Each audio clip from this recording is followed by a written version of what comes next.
4 પાઠ 5મો વિષય હિન્દી। એમાં આપણે કાવ્ય આપેલું છે 5મું। એમાં આપણે આપેલું છે ધમક ધમક આતા હાથી, જેના લેખક છે પ્રયાગ શુક્લ। તો હવે આપણે કાવ્ય જોઈએ। તો કાવ્યમાં આપણે આપેલું છે કે ધમક ધમક આતા હાથી, ધમક ધમક જાતા હાથી।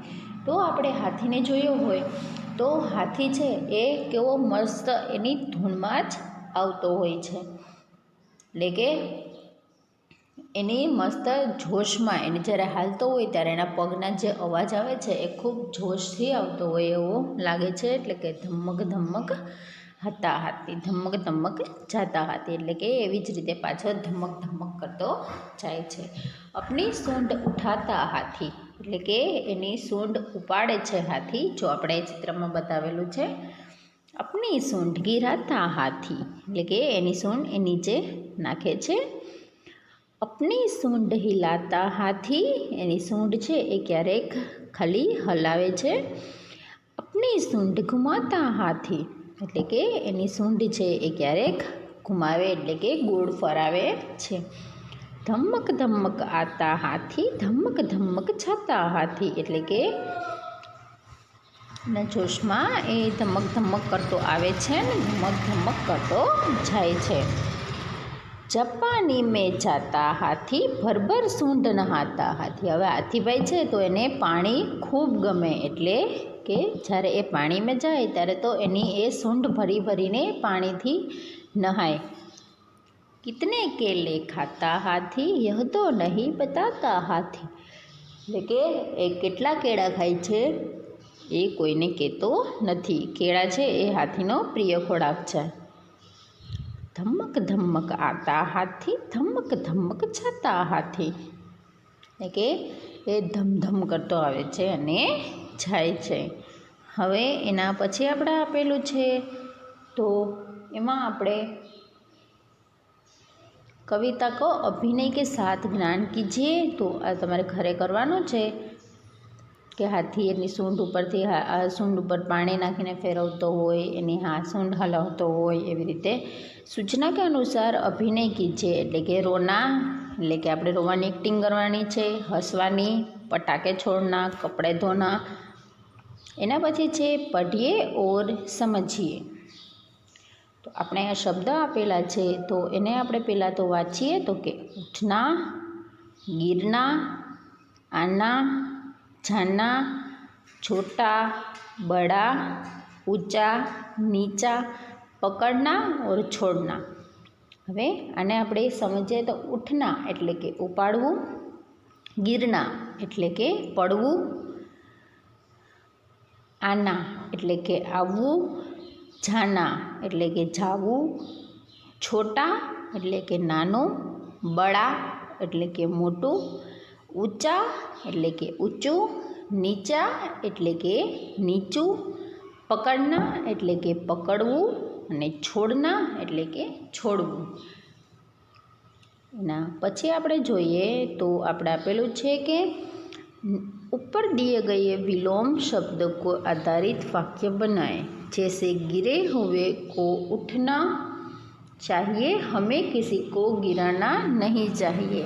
तो एवी रीते આપણે અહીંયા જે શબ્દ આપેલા છે એના ઉપરથી આપણે વાક્ય બનાવવાના છે। તો આપણે એ વાક્ય છે તમને તમારી સ્વાધ્યાય પોથીમાં પણ આપેલા છે, તો એની તમને PDF આવશે તો એમાંથી તમારે જોઈને લખવાનું છે।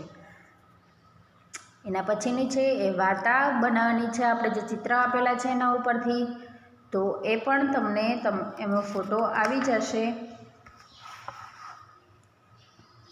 એનાથી તમારે લખવાનું છે તમારી બુકમાં। છતાં પણ આપણે અહીંયા એકવાર એ વાર્તા સમજીએ તો આપણે આ વાર્તા છે એ ચિત્રના આધાર ઉપર કહેવાની છે। તો આપણે જોઈએ તો પહેલું જે આપણે ચિત્ર છે તો એમાં આપણે શું દેખાય છે તો કે એક સિંહ, એની બાજુમાં બધા પ્રાણીઓ ભેગા થયા છે। તો આપણે એ ચિત્ર ઉપરથી આપણે વાર્તા કેમ બનાવી શકીએ તો કે जंगल में एक सिंह रहता था, बहुत से अन्य जानवर भी रहते थे। सिंह जानवर को अपनी मर्जी के अनुसार मारकर खा जाता था। सभी जानवरों ने एक होकर सिंह से कहा कि वे रोज एक जानवर भेजेंगे। હવે સિંહ છે એ કેવું જંગલનો રાજા હતો એટલે એને જેમ મજા આવે એમ જ કરે. તો એકવાર એણે એવું કર્યું કે એ એવું કરે કે એને જેનું મન થાય તો એ પ્રાણીને એ મારીને ખાઈ જાય. તો જંગલના જે બધા પ્રાણીઓ હતા એને ભેગા થઈને શું કીધું કે અમે તમને રોજ રોજ ખાવા માટે એક એક પ્રાણી મોકલતા રહીશું. તો બધા તો સિંહે કીધું કે ઓકે વાંધો નહીં, મારે શિકાર કરવા જાઓ ને તમે મને મોકલજો. તો હવે બધા એક એક કરતા જતા હતા. તો એક દિવસ ખરગોશનો એટલે કે સસલાનો વાળો આવ્યો. જો આપણે અહીંયા આ બીજું જે ચિત્ર દેખાય છે તો એ ચિત્રમાં આપણે જોઈએ છે સિંહ છે એ ખરગોશ એટલે કે સસલાની પાછળ ભાગે છે. તો સસલું છે એ તો ખૂબ ચતુર કહેવાય. તો હવે एक दिन खरगोश की बारी आई. उसने समझदारी से काम लिया. वह जानबूझकर सिंह के पास देर से पहुंचा. भूखा था तो सिंह ने गुस्से में आकर खरगोश ने कहा, रास्ते में एक दूसरा सिंह मिल गया था, उसने मुझे रोक लिया था. તો હવે સિંહ છે એને તો ખૂબ ગુસ્સો આવ્યો કારણ કે એને ભૂખ લાગી હતી અને સસલું મોડું આવ્યું. એટલે સસલાને પૂછ્યું કે કેમ તને મોડું થયું? એટલે સસલાએ કીધું કે મને તો રસ્તામાં બીજો સિંહ મળી ગયો હતો એટલે એણે મને રોકી રાખી હતી. એટલે જો અહીંયા આપણે ચિત્રમાં દેખાય છે તો સિંહ છે એ સસલો છે એ સિંહને વાત કરે છે કે મને બીજું મળી ગયું હતું એટલે બીજો સિંહ મળી ગયો હતો એટલે મારે આવવામાં મોડું થયું. એટલે સિંહ તો गरम થઈ ગયો, ભડકી ગયો. उसने कहा, चल दिखा मुझे वह सिंह कहाँ है. खरगोश સિંહ को एक कुएं के पास ले गया. તો અહીંયા આપણે આ કૂવો જોવા મળે છે. તો સિંહ છે ખરગોશ છે એ સિંહને એક કૂવા પાસે લઈ જાય છે. खरगोश ने सिंह को एक कुएं के पास ले गया. उसने सिंह को कुएं के ऊपर देखने के लिए कहा. सिंह ने कुएं में झोंका. कुएं के पानी में उसने अपनी परछाई देखी. उसने उसको दूसरा सिंह समझ लिया. उसको मारने के लिए वह कुएं में कूद पड़ा और मर गया. इस तरह बुद्धिमानी से खरगोश ने अपनी जान बचाई. तो સસલાએ શું કર્યું? એને દરરોજ બધાય ખાવા માટે એને એક પ્રાણી મોકલવાના હતા એટલે એણે એમ કીધું કે કૂવા પાસે મને એને સિંહને કૂવા પાસે લઈ ગયો. તો હવે સિંહ છે એને પોતાનું જ પ્રતિબિંબ એના પાણીમાં જોયું તો એને એમ થયું કે અરે અહીંયા તો બીજો સિંહ છે. એટલે એ સિંહ છે એ બીજા સિંહને મારવા માટે અંદર પડ્યો અને મરી ગયો. એટલે સિંહે સસલાએ એવી રીતે એનો જીવ બચાવ્યો. તો અહીંયા આપણો પાઠ પૂરો થાય છે. આપણે અહીંયા નીચે એક चित्र आपेलू है कि एना चित्र में हाथी के कुछ अंग नहीं है, उन्हें पूर्ण कीजिए. तो चित्र में रंग भरीए. तो आप अँ जोई सकीए छीए. तो अँ हाथीनो पग है ए नहीं तो आप पग दौरवानो है, एनी पूंछड़ी व्यवस्थित दौरवानी है, एनो कान नहीं तो कान व्यवस्थित दौरवानो है अने पछी एमां तमने गमतो रंग पूरवानो है. तो अँ आपणो पाठ नंबर 5 धमक धमक आता हाथी ए पूरुं थाय छे. तमारे तमारी स्वाध्याय पोथीमां पूरवानुं छे, जेना फोटा तमने वॉट्सएप द्वारा मोकलवामां आवशे अने पाकું करवानुं छे. धोरण 4 विषय हिंदी पाठ नंबर 6. पाठनुं नाम छे टपका का घर एटले के टपका का डर एटले के टपकवानी बीक. इस कहानी में गरीबी और कष्ट झूठती बुढ़िया की कथा है. झोपड़ी का टपकता छप्पर उसे और भी संकट में डाल देता है. वह मन ही मन झुंझला रही है. बरसात से परेशान एक वाघ बुढ़िया की झोपड़ी के पास आकर बैठता है. बुढ़िया की बातें सुनकर अनजान भय से वह घबरा उठता है और भाग जाता है. हवे आ वार्ता है एक एनी वार्ता है तो कि एक गलढा डोसी मानी હવે એ ડોસીમાં છે એના ઘરની છત છે એમાંથી પાણી પડે છે. હવે એનું પાણી પડે છે એટલે એની પરેશાનીમાં હોય છે કે એને ટેન્શનમાં હોય છે. હવે વરસાદથી હેરાન થઈને એક વાઘ છે એ આ ડોસીમાના ઘર પાસે આવી જાય છે, એની ઝૂંપડી પાસે આવી જાય છે. પણ આ જે ડોસીમાં છે એની વાતો સાંભળીને એ બી જાય છે અને એનાથી ભાગી જાય છે. તો આપણે વાર્તા જોઈએ. એમાં આપેલું છે, બરસાત કા દિન થા, એટલે કે ચોમાસાનો દિવસ હતો. ચારો ઓર પાણી બરસ રહા થા, એટલે કે બધી બાજુથી પાણી વસતું હતું. જંગલ મેં બુઢિયા કા ઘર ભીગ રહા થા, જંગલમાં આ જે ડોસીમાં છે એનું ઘર આખું ભીનું થતું હતું. જલ્દી બુઢિયા કા ઘર ટપકને લગા, બુઢિયા પરેશાન હો ઉઠી, પરંતુ કરતી ભી ક્યા, છપ્પર કો છાયે કોણ. એટલે એના ઘરમાં પાણી પડતું હતું એટલે ડોસીમાં છે એ ટેન્શનમાં આવી ગયા, પણ કોણ એને છાંયો આપે. થોડી દેર મેં ઓલે भी पड़ने लगे, बेर बराबर ओले.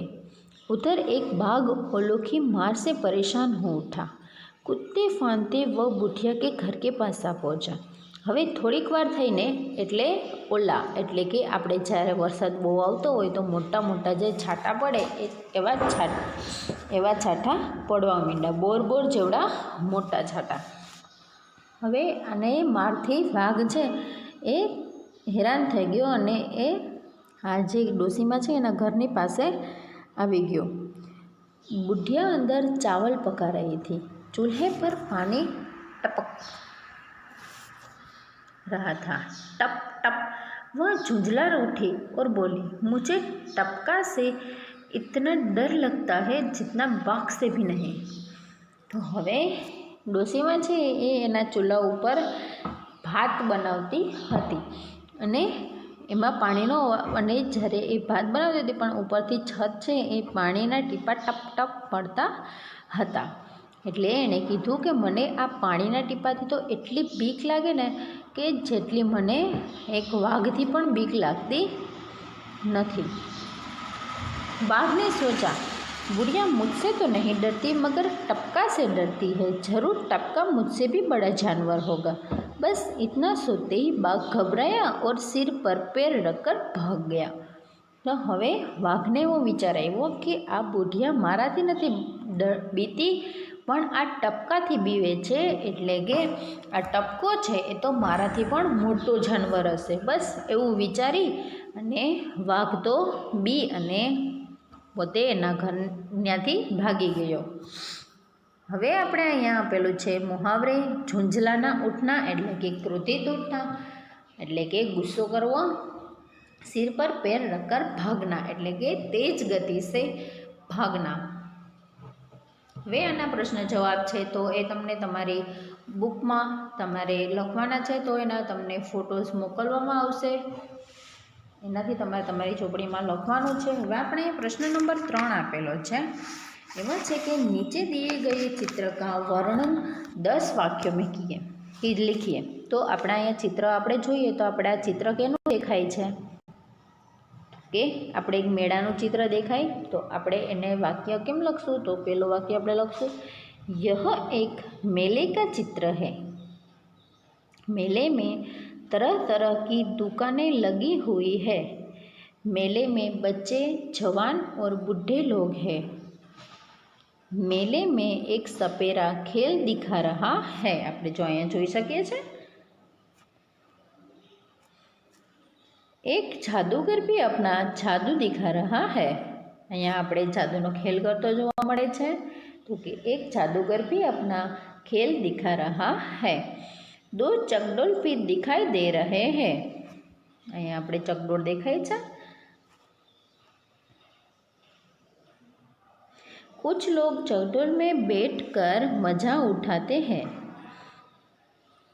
एक बार वो घोड़े एक और वो घोड़े खड़े हैं.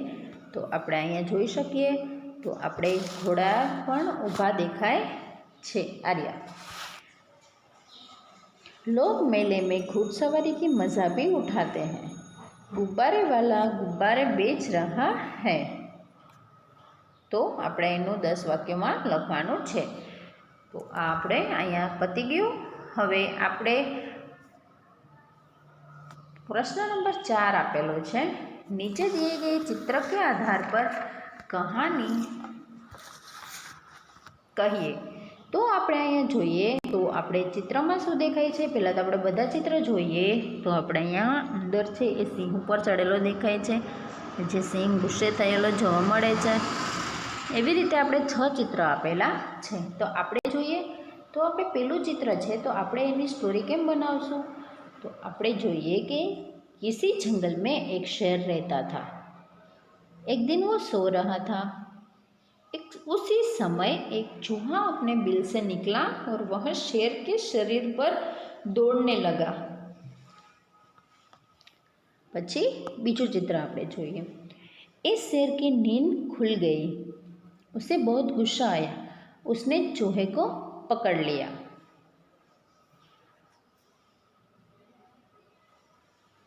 चूहे ने शेर से कहा, कृपया आप मुझे छोड़ दीजिए, कभी मैं आपके काम आऊँगा. शेर ने हंसकर चूहे को छोड़ दिया. कुछ दिनों बाद शेर एक शिकारी के जाल में फंस गया. चूहे ने शेर को जाल में फंसा हुआ देखकर उसने जाल को कुतर डाला. शेर जाल से मुक्त हो गया और शेर ने चूहे का आभार माना.